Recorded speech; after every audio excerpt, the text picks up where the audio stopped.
A casa é sua.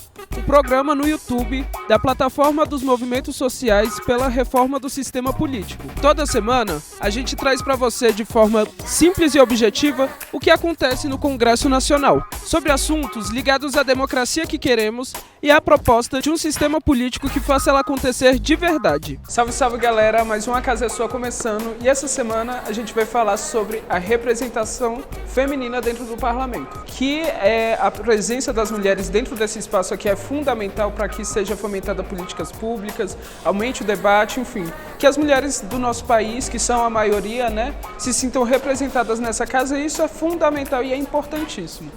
Galera, para vocês terem uma noção, 52% da nossa população é composto por mulheres, 57% é composto por negros. Se a gente interseccionar essas duas estatísticas, a gente vai ver que 27% da nossa população é composto por mulheres negras.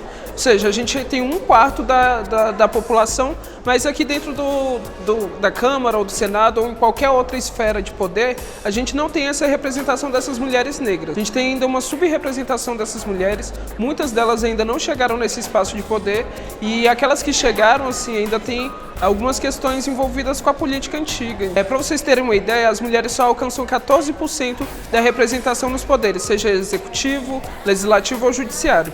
Esses números são muito graves, assim, a gente precisa lutar por políticas que incluam cada vez mais mulheres nesses poderes, nessas esferas, para que elas se sintam representadas, para que elas se representem e para que elas possam trazer as pautas delas para esses espaços de poder e de decisão. E o que impede que as mulheres estejam aqui dentro é o fato de que o machismo na sociedade ele é muito estrutural e está presente em todas as esferas da vida da mulher, seja a partir do ponto de vista do tempo que ela tem para se dedicar para a política. Então vamos imaginar uma mulher brasileira, uma trabalhadora comum, que precisa acordar muito cedo, pegar muitas horas de transporte para poder chegar no seu local de trabalho, que precisa lidar com o fato de que não há vagas nas creches, ou seja, a questão de cuidar dos seus filhos também demanda muito tempo, ou tempo de cuidado de outras mulheres, que no local de trabalho passa por situações de assédio moral, assédio sexual, na volta para casa também muitas vezes no transporte público, tem um salário ruim, enfim, dedica a sua vida quase que exclusivamente para o mercado de trabalho e para o cuidado da família. Em que momento na vida dessa mulher ela vai ter tempo, condições de se organizar politicamente e mais do que isso, participar de uma estrutura partidária? Nós fazemos a diferença na política. A gente não pode repetir o modelo masculino, o modelo machista, patriarcal, autoritário, excludente. Nós temos que não só disputar e conquistar espaços de poder, mas nós temos que recriar a forma de ocupar esses espaços de poder. De forma democrática, de forma solidária, de forma de diálogo com a sociedade civil organizada, sobretudo os movimentos de mulheres, os movimentos feministas.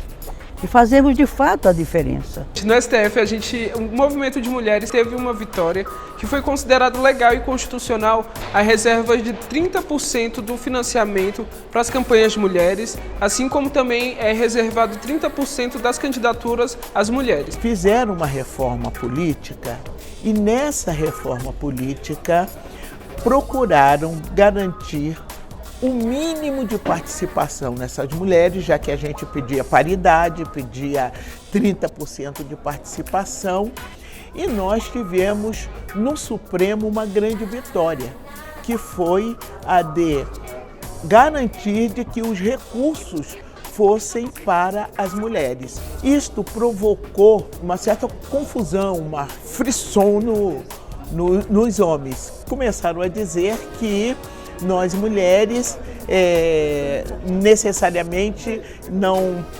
precisaríamos de tanta coisa, porque nem toda mulher ia para a política, a mulher nem gosta de política, repetiu tudo. E o que foi que nós fizemos?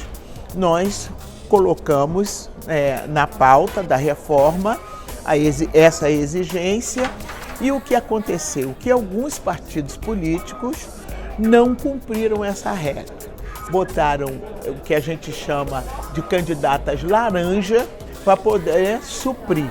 Nós estamos indo para cima porque nós queremos mais do que essa política de cota, nós queremos paridade. Nem toda mulher que ocupa esse espaço de poder, ela está lutando pela causa feminina. A gente tem um projeto de lei aqui na Câmara dos Deputados em que quer retroceder com um direito já garantido, que é a reserva de 30% para candidaturas de mulheres. A nossa vida socializada de mulheres nesse país, que não oferece equipamentos sociais, que não nos dá tempo de nos dedicarmos a atividades extras políticas, de organização sindical, de organização política, ela é central para a nossa compreensão de como a política interfere na nossa vida cotidiana e nosso dia a dia. E a gente quer alterar as regras do jogo e garantir condições para gerar, por exemplo, paridade, que é um tema que nós mulheres feministas falamos bastante, né?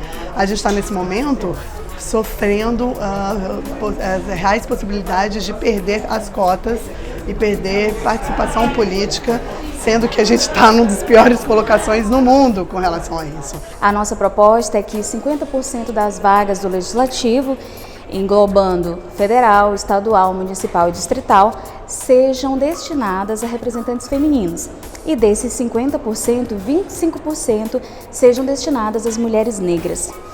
A representatividade feminina importa muito, porque as políticas públicas que são votadas e aplicadas são universalistas. Mas quando se fala de desigualdade de gênero, é necessário ter como ferramenta a interseccionalidade, que somente a representatividade pode nos trazer. A participação da política ela não se dá só no Congresso Nacional ou nesses espaços institucionais, mas se dá no dia a dia da construção das nossas vidas. Quando as mulheres elas vão lá e reivindicam por creche, junto às suas escolas de bairro, quando as mulheres vão às prefeituras e aos governantes reivindicar por educação, por saúde, esse também é um ambiente da participação política. As mulheres, quando entram na política, a gente tem estudos que comprovam, elas melhoram muito a qualidade da produção de política pública e a qualidade da democracia de uma maneira geral. Por quê? Porque, de forma geral, elas investem as carreiras públicas delas na produção de políticas públicas de bem-estar social, principalmente saúde e educação.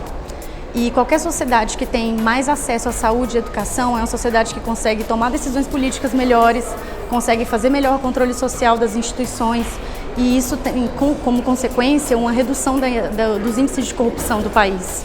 E nesse momento, nós precisamos de uma reforma política que garanta a que essa mulher ela tenha também uma participação real, uma participação efetiva no fundo eleitoral e que esse recurso do fundo eleitoral não seja desviado para outra pessoa, a não ser para a mulher que está naquele momento concorrendo. Enquanto a política no Brasil seguir sendo essa estrutura de reprodução do poder, das desigualdades, da reprodução das oligarquias que sempre estiveram no poder no país, é difícil para a mulher que sofre com o machismo, com as desigualdades, com a exploração, com péssimos salários, com uma rotina de violência, conseguir entrar nesse espaço. As mulheres unidas, elas podem mudar o mundo e é isso que a gente espera.